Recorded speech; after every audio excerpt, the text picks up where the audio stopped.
Assalamualaikum warahmatullahi wabarakatuh. Jadi hari ni aku nak kongsikan ada satu wedding ni.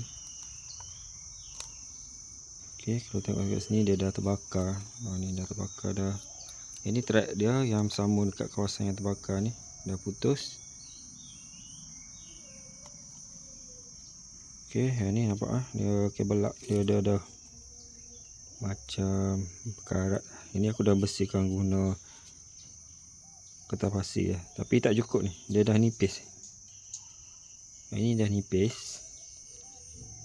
Ya sebaiknya ganti kabel lak yang lain yang tebal lah. Kat sini dah solder kawasan ni. Yang ni aku ganti lah. Aku ganti kabel lak ataupun aku solder kabel buat bulat kat sini. Tengok macam mana ni. Aku try buka dulu. Aku dapatkan kabel lak yang baru kat sini.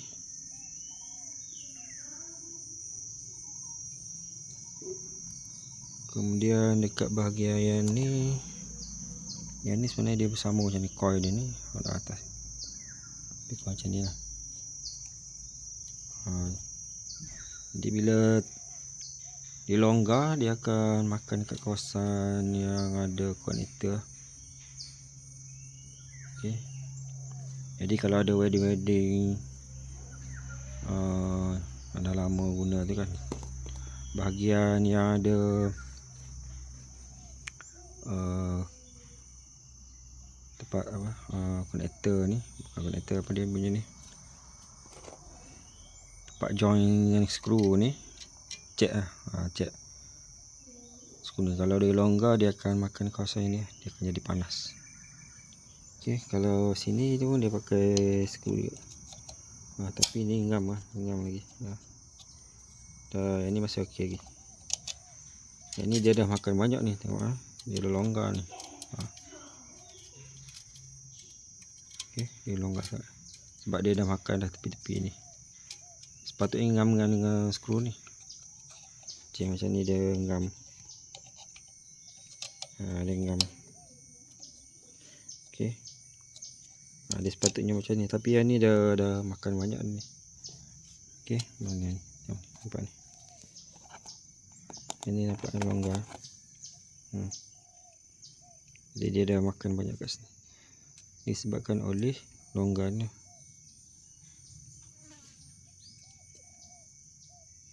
Yang ni takkan nak tukar sekutu coil ni. Jadi yang ni aku akan solder mungkin wire ke. Aku akan buat bulat, bagi rapat balik, solder sini, solder bahagian belakang ni, bagi dia ketat balik lah. Yang ni tengok macam ni. Yang bagusnya kalau boleh tukar terus lah kabel lak ni. Aku cuba buka dia ni, aku cari dulu kabel lak ni. Ada yang lain lagi bagus. Ataupun satu lagi option, aku solder terus kabel kat sini, buat bulat, solder terus atas bawah. Nanti aku dah siap ni, nanti aku tunjuk. Ini nak kena sambung balik ni. Mungkin aku akan bypass terus ke atas ni. Tengok macam mana. Solder terus ke. Itu saja perkongsian. Assalamualaikum warahmatullahi wabarakatuh.